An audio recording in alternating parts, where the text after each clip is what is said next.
Monday. I am the governor of college football. Yes, sir. The mayor of college football, a.k.a. Downtown Nino Brown. Yes, sir. Welcome to another marvelous episode of Overreaction Previews. I am the governor of college football, and with me is a guy that needs no introduction, the mayor of college football, Downtown Nino Brown. Nino, I got 2023 vibes, man. We out here, we live, we in these streets. You watching the games? I got the games playing in the background, man. How are you doing, bro? And then we about to run down this Thursday night football. You know, we don't really watch NFL Thursday night football. Why are you showing up, bro? Gotta appreciate him though, even though it ain't working in his favor. We out here, He's bro. a real one, bro. He's 100% real one, man. So let's get into it. We're gonna go right down this FBS 1A scoreboard. As Brian just mentioned, South Florida's up 24-7. Nina, what do you think about this game, man? It's been crazy. You know, Byron Brown back off injury. He's running people over. What's going on here, man? He missed a couple throws early, deep, Yeah, he did. and we Held saw on the that. ball a little bit. And you know the commentator mentioned it, and it's something that I was looking for. He missed a couple throws in Alabama too. That probably would have kept that game a lot tighter. But he's cooking right now. You know, 12 for 19, 178. He's got 2 touchdowns on the ground. I said it in the chat, bro. Give me this Byron Brown over Avery Johnson all day. Like I like that take. We're seeing the kid that's starting to take a little bit of progression where I didn't really see much progression from Avery Johnson. I mean, he had one explosive 10-yard run, and Byron Brown's already looked much more explosive in my opinion. So in this one, yeah, Byron Brown is back, baby, and the run game is definitely different for Boise State. I don't think there's a person in this space, and I watch everybody. And when I say I watch everybody, I watch everybody. I do 5 live hour shows a week. So if I'm preparing my notes, I'm watching other people. I don't think anybody's more right than you are. You know, I'm not saying it because you're here, bro. If it wasn't true, I wouldn't have said it at all. I just wouldn't even mention it. But we got a game that's up next. And I mean, Ohio to win the MAC, I didn't see that one. So talk to me about that, and then talk to me about, you know, I know it doesn't surprise you that it's 31-all right now. And this is in Jersey, bro. Yo. So Parker Navarro is the real deal. There's no respect. Can we put some respect on this kid's name? This kid's got 219 yards through the air, 19 for 28 passing, 3 touchdowns. 7, brother. Yeah. Hey, 93 yards on the ground. And I tell you, we got 4 touchdowns, and we got 4 minutes to go in the third quarter. This kid is showing out against Greg Schiano's defense, who's known for just attack. It took him a little bit, you know, first couple of drives. It was a little hectic, but he's got his feet wet now, and he seems to be running the show, man. They're coming back. They were down. They were down 17, weren't they? 31-14. Yeah. It was what was it? 17 at the half. Yeah. Coming back strong. I mean, this kid Hendricks kid. And they're playing with a true freshman in the slot with like I'm sorry, but Brian, he's the man. I love. Hey, look at my man Michael Landry. He knows Navarro is the real deal. Hey, watch out. I said it before. I sent 10 toes down. They're my G5 pick for the playoff. I just think this team's got. I think Parker Navarro has enough moxie and enough talent in this kid that he can see Bangara, been on the field, not coming off, looking like he's going to be that running back one for them this year. So watch out. This offense is spicy. If that defense can kind of figure it out a little bit, you know what I mean? Because Rutgers ain't this like this powerhouse offense. So letting up 31 the Rutgers scares me a little bit. But Navarro seems to be out there slinging it and playing these high-scoring games. So I'm still sticking my check. Give me Ohio to win the MAC and to beat the G5. I think Ohio by week 2 is going to be ranked. Hey, I like that. And Brian is always, he's a real one for showing up, first and foremost. Yeah, he's like, I'd have been mad. I'd have been kicking something right now. But is the Eddie George effect real in Bowling Green, Ohio? Let's talk about it, man. Bowling Green is up 17-0 versus Lafayette. How you feeling about this game? Yeah, 17-9, 3 minutes into the third quarter here. Hey, I'll tell you what. Efficiency, Drew Pine, 9 for 12, 73 yards. It looks like they're going to run the ball. I told you they had, 33 on the ground for over 100 touchdown. But it's been the Dorian Pringle show. I mean, the kid's got almost double-digit tackles, 3 tackles for loss, and a half sack. Defense is shut out. Now, granted, it's Lafayette. No disrespect, but a nice way to start the season. Kind of get the Eddie George effect, coaching them going here. I like it. Drew Pine, being efficient. No touchdowns yet, but not necessary. They're up 17. He kind of can just control. And I like what I'm seeing here for week 1.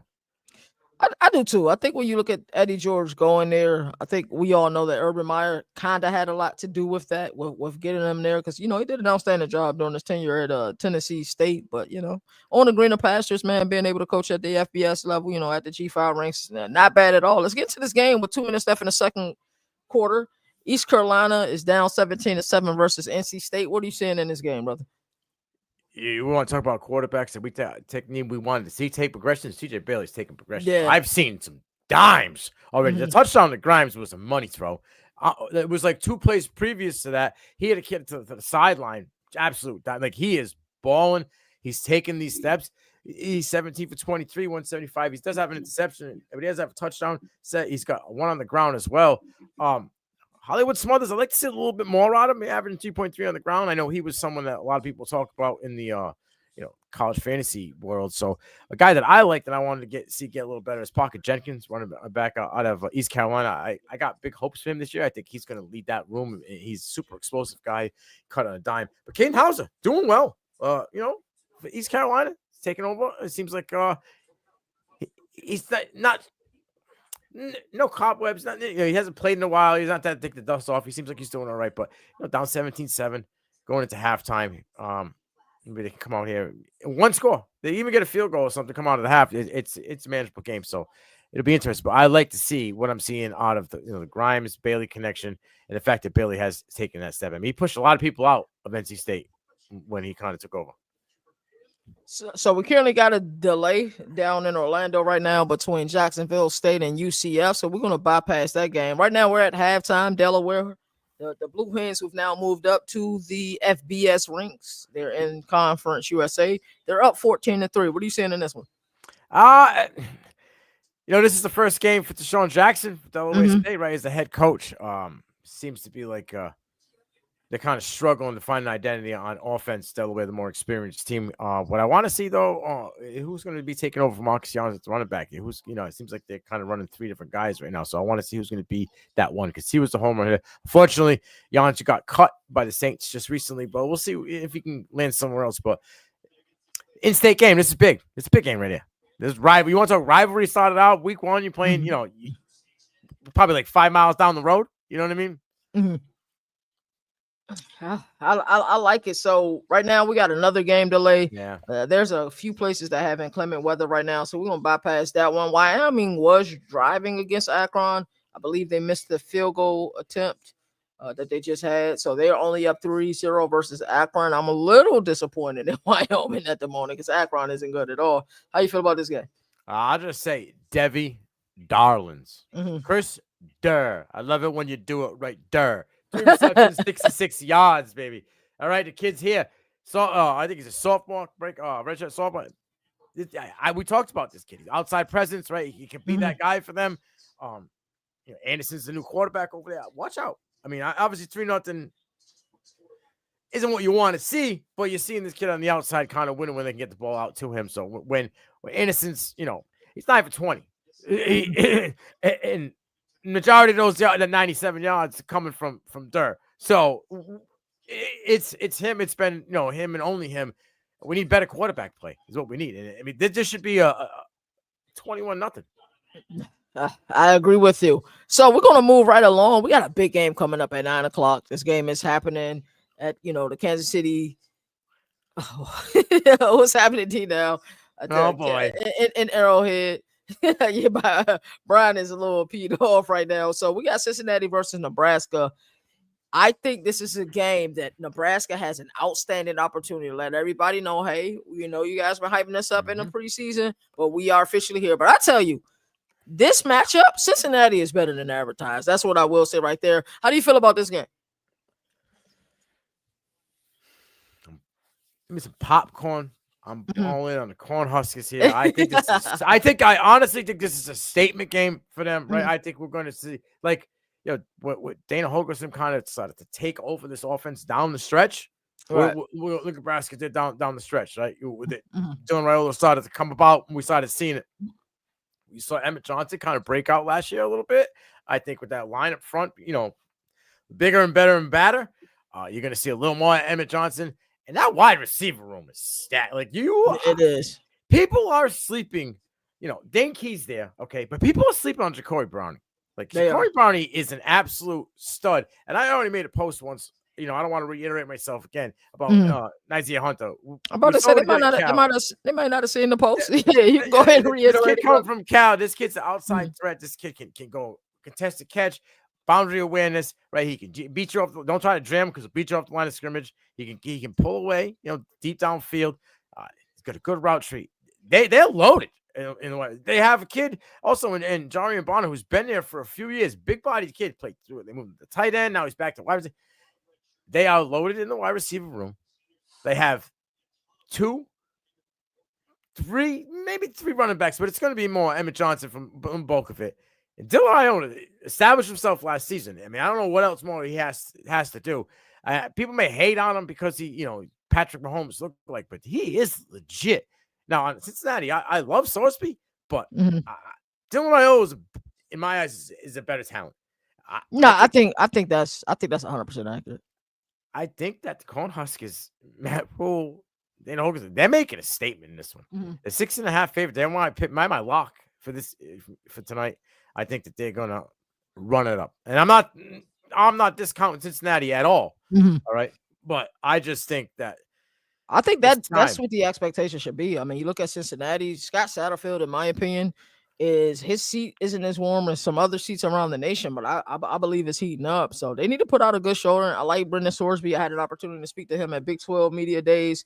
He got the mullet now, so it looks like he's going a little bit of that moxie. Evan Pryor is real deal. We saw the stats that he had a season to go. And the Gavin Gerhardt, I think he probably impressed me even more than Dante Corleone, who we are huge fans of here at CFB Nation. But the interview that he had with Moon was fantastic. So I hope they're able to keep this close. But I'm telling you, Matt Rule is on a mission. This Nebraska team is on a mission. The interviews that I've seen recently with Matt Rule talking, I love.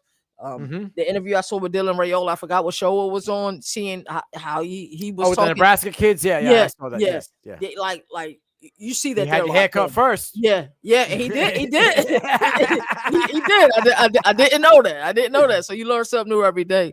And that's why it's amazing to be in our position to be sponges of college football. So I expect Nebraska. I'm with you. They need to come on and put a good showing. But don't be surprised if Cincinnati in this game is like that little mosquito that's annoying. They shouldn't win. Nebraska needs to put out a statement win week 1. Let's do it now here in Arrowhead Stadium where Mahomes play at. You know what I'm saying? The comparisons are there. Yeah, I want to see them win by 17 or more points. That's what I want to see. I think it's a 2-score game. At least 10 points. Hey.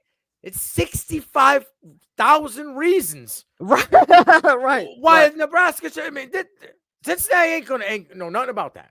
It should be super loud. It should be very difficult on them 3rd and shorts and 3rd and longs when they got to drop back in these pass situations. He can't hear. The head ain't working. They got to go back to the old school, throw a signal out there. Like, Corleone, let's just eliminate one side. Right. If they can eliminate or just slow him down, Raiola, who's we've seen what he can do. He ain't doing, behind the back leg, under the leg passes that Mahomes up. We've seen what he could do on the run. Right. I certainly seen enough as a true freshman. That kid's legit. And for a lot of quarterback height we see in that conference, if I could pick one quarterback from that conference to run my team, I'm a huge fan of Luke Altmaier, so I'm gonna move him to the side. It will probably be Dylan Raiola for sure. The offensive scheme and play calling that Hokerson's given to Dylan Raiola. You saw the jump. As soon as they got acclimated, it was like, sky's the limit. So I just think this year it's and they had some opportunities in some games. It could have been Illinois last year. It could have been Ohio State. That's enough people don't talk about that last year. They had an opportunity to beat Ohio State. They was toe-to-toe with them. This was in Columbus. This wasn't in Lincoln. Because if it was in Lincoln, Ohio State might have lost that game. They were 1-5 of the last 7. Mm-hmm. Does that sound right to you? Last year? That's the last 7 at the end of the season. They were in all 7. They were. You know what I mean? They were. And don't sleep on McCullen. They saw McCullen at the linebacker position. He's legit. And they got two dudes who are straight ball hawks in the secondary. Like we were just talking about the offense, but Buford Jr. and what's his name? Sayer, right? Both of those guys are like legitimate ball hawks. Get up in your grill, will knock the ball down, can't take the ball and bring it to the house. So they're loaded. It's been a while since you could say they were loaded on both sides of the ball in Nebraska. Sayer, right? Mm-hmm.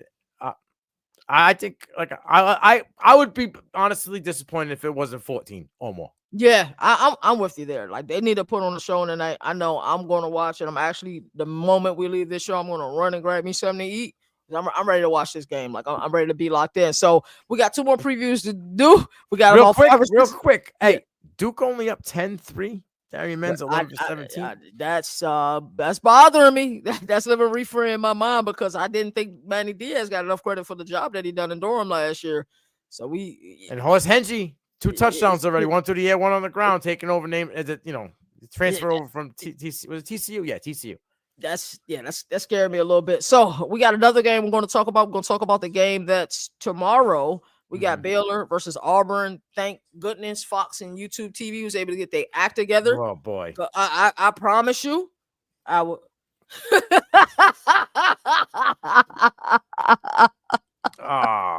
Oh man, I feel for our dog, man.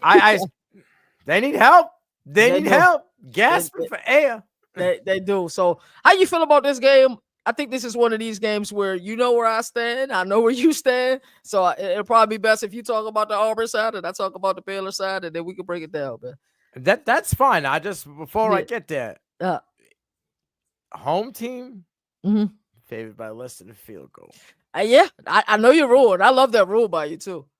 But listen, I just saw that, Brian. That's kind of if you saw me like this, I'm looking. You know what I'm saying? I got like a 75-inch, probably 8-inch TV right here, so I'm kind of looking to the side and looking at. You just fumbled it in the red zone. Yeah, nice. You gotta love it. Listen, they have one of the best wide receiver rooms in the country, but it's gonna go with is Eric Singleton Jr. healthy? I think that's gonna be a key factor because if he's not fully, that's a great point. Then Malcolm Simmons steps in, so it's not a huge. Step back, drop off, right? But Jackson Arnold, I need to see the Jackson Arnold that was the Gatorade Player of the Year, the guy who was 50+ touchdowns combined, the dude that even to camp and preseason at Oklahoma was wowing everybody, and then all of a sudden injuries happened, and I don't know what happened in Oklahoma, but he became a running back and couldn't throw a deep ball, and their offensive line was disaster. It was just bad. But they're going into this game with some injury concerns, like Mario Alston. Is he 100%? He had some injury concerns through fall camp.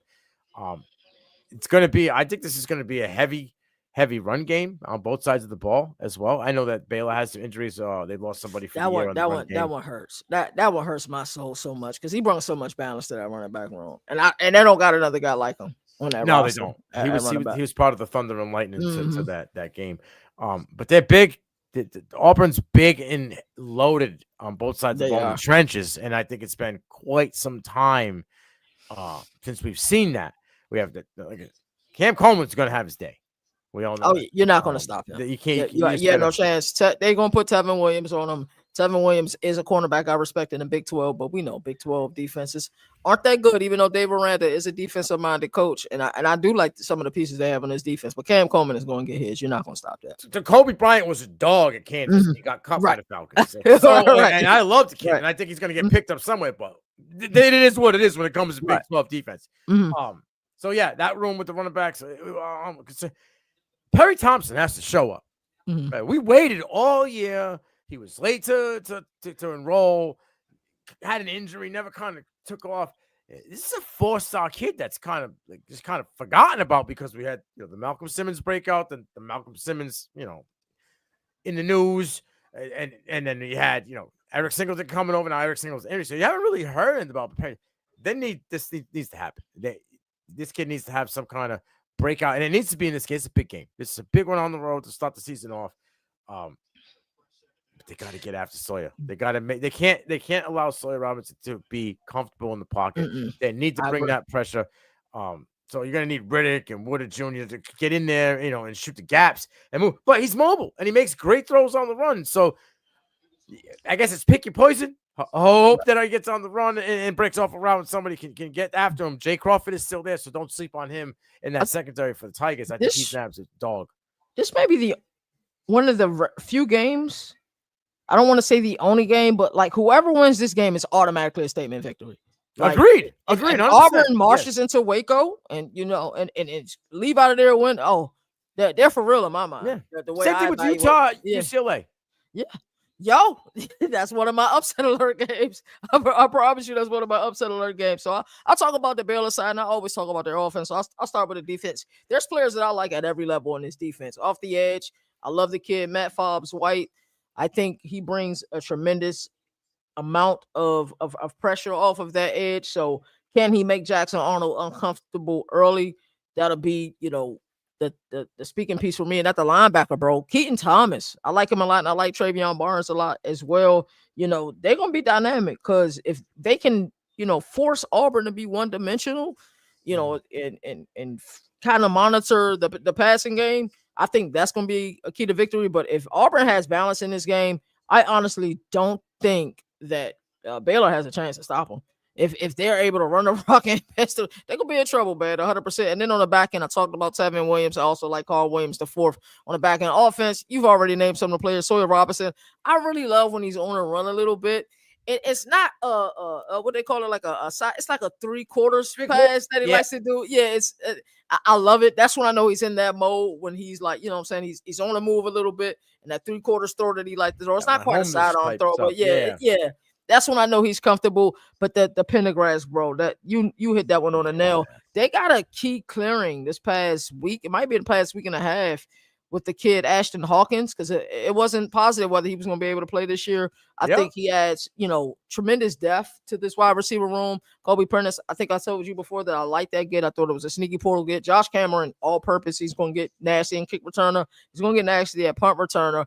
And then they got a kid named Cole Wilson too, who adds depth to that wide receiver room. The key for them, I think, is to possess the ball, play outstanding defense, and to start fast. They started so sluggish last year. So, this game is one of those games. If they don't start fast, you want to see my opinion change fast about Baylor. But I need them to start fast this year. And this is a statement victory for either team. Who is it? Start fast? Is that what you said? Yeah. I know a kid that you didn't mention that's real fast. Who's that? Taz Williams Jr. Taz Williams Jr., yeah. Josh Cameron has said multiple big things about him as a star in both spring and fall camp. I think this kid sees time. We just did Debbie Dollins about him this week. I think this kid sees time, and I think he's going to eat into Cameron's special teams. He should be able to see time. Like I said, I don't trust Kobe Prentice. I've been on Kobe Prentice since he was a senior in high school, and he's never had the breakout. He just never had it. He had like 3 weeks performing this Jake's favorable offense, though, because it's meant to sharing his current. It's meant to get everybody to rock, because Josh Cameron going to get all of the looks, but it's meant to get everybody the ball. And then Mike Trigg also didn't mention him. 600 last year over there. Say Hawkins, right? Hawkins had 600 yards last year. So you going to run Knighting? Is Knighting going to be the backup running back? Like freshman, true freshman? I don't know. He might be. I don't know, because I don't know what happened to Skaggs. I don't know if he's no longer on the team, because he's not listed on the depth chart. So I don't know what happened to him. Dobbs is the next guy. And then Dodds. They just don't have a Dawson Pendergrass to back up Bryson Washington, because he brought such a physicality. He was their goal line back. Think about how dynamic that Bryson Washington is with their goal line back and their short yardage pack was Dawson Pendergrass, bro. Like, I just hate that loss. Yep. Yeah, it bothers me. So that's a really good game. We got a great game coming up Monday night. 2 old school coaches, a coach that you're very familiar with, living in that New England area. Talk to me about that game. How you feeling about that game? You see Bill Belichick is doing Bill Belichick type things, and typically words and phrases. When he compliments a team, that's what he's focusing on. Not like it's always been in there. He complimented TCU's explosiveness, how they always have like big plays in the air raid offense that they run over there. So yeah, talk to me about how you feeling about this game and who you think has a slight edge heading into this game. Well, they just named Gio Lopez QB1 over at UNC, and which we expected. We did expect that. But let's talk about the quarterback on the other side. You know, for Everton, if everybody likes Sawyer Robinson, or all you like about Josh Hoover is, you can check the same traits off in this kid, right? The mobility, he makes a little bit of them sidearm throws, maybe not as much as he has that odd motion as Sawyer, but he can make them, them odd throws on the run. He does well with the over the middle of the field, the long ball. He has it. He's well Man. trained too. Like for like PR, him and Moon had an interview. I think Ah, out of he's all of the ready. quarterbacks we interviewed, probably even more than Devin Brown. Yeah, he's well trained. He's not that big either, bro. This He kid, looks bigger on television. this kid can play, and this kid Yeah. can play at the next level, I believe. But he's got I a agree room. with you. He's got a room now that he can throw the Mhm. ball. Healthy Eric McAllister. We've seen, hey, Right. Brian, we see what Eric McAllister did a few years ago in Boise State, right? Like, Right. let him go. But he did. And now they're bringing a kid that's underrated. It was an absolute dog. Joseph Manjack is a stud. Mhm. Okay, this kid is a possession slot receiver. He is like a Julian Edelman type, like, and Efton Chisholm, because I'm from New England, so I'm going to bring up all those names. But he's that type of dude. Like, just get in the ball right off the line of scrimmage in space. This kid's going to get eat up yards. He's probably going to get close to 85, 90 targets this season. I think he's that good. They returning 85% of that O-line. Josh Hoover, that running back room, it is what it is. I don't know if I trust Batty as much as maybe other people will. I do like Kerryon Barnes. I know, but he's the third. Kerryon Barnes came from UTSA, correct? That sounds correct. Let me double check it. Give me a second. Because if it's the same Kerryon Barnes, this kid was spicy. Yeah, he was spicy over there. I think he had an injury. That was in 2023. Last year, he struggled. 2.8 yards per carry. If they had another back, they had someone else took his lunch, so I forget who it was, but I think Barnes could be a little bit of a secret up in there. And then the defense, they're returning that almost that whole defense outside of two guys. I think in that secondary. I know it's hard to go against Belichick here, but I really like TCU. I'm going TCU in that game. And Bud Clark, my personal favorite interview, my personal interview of all the interviews we had. Probably was Moon interview with Justin Wilcox, the head coach. That had an outstanding conversation. But the most fun I had in an interview, and I enjoyed my Zach Kelly interview as well. Bud Clark, bro, that kid just makes you want to play football, bro. He's one of those guys, and I think he's the highest rated player on their team in the video game. I expect a big. I'm pretty sure he is. Yeah. I like Devon Neal, and I also like Elam's Orr. I think he played a little bit injured last year, had a down year, but the year before that his tackle total was through the roof, and he was kind of everywhere. Middle linebacker, and they got that stud position as well. That's what Deal plays. So this defense is going to get around. They got a lot of holes at UNC to fill, right? You got to fill who's going to, and I do believe that Davion Gase will fill in that role. We had him as a Debbie Dolan for where Marion Hampton is going. That's on a lot of those Debbie Dolans. We try. You know what I'm saying? But that he should be able to fill that role. But that's huge. Still, you're talking about RB2, possibly RB1 in that group, depending on how Genty goes. I mean, obviously drafted wise, Genty went first, but production wise, we'll have yet to see. And I think Gio Lopez takes that step, but does he? I mean, let's take Brady out of the picture. What quarterback has Belichick really developed? Yeah, you're gonna be. It has. Well, Freddie Kitchens. Right. I think this game could get ugly in the other direction. I think TCU can come in here and march into Chapel Hill, leave out with a victory, and they are cooking these dudes, man. I'm sorry, Brian. It's bad. Yo, it's a wrap. 31-7. Look, hey, Ohio's only down 3. Oh man, they cooking again. Well, Lafayette just go. Let's run through the scores before we take off. Yeah, let's see. Yeah. Go ahead, you got it. Missouri's up 19-0. Bo Papilla, I will say his first pass was a nice thread the needle deep ball for a tutty, man. He looked good on his first pass. He's 16 for 21, 73 and a touchdown. He has 51 on the ground and a touchdown. So, I mean, it's Central Arkansas. They're up 19-0. I would expect a little bit more out of them. I think they probably put up a 40 burger by the end of the game. But Duke tied 10-10 against Elon. Darian Menza held without a touchdown in the first half so far. That's bad. Yeah. UT Mon,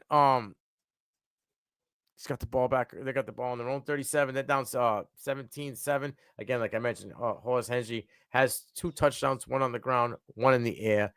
Minnesota's up 7-0 on Buffalo. They just like a minute and a half into the second quarter. Guy watching this, Darius Taylor. He's a big name. We were talking about his Big Ten running backs. He's got 7 for 42 right here. So averaging right around 6 yards per carry. Buffalo's a team not to sleep AJ on either. Turner. We talked about Buffalo last year. Yeah.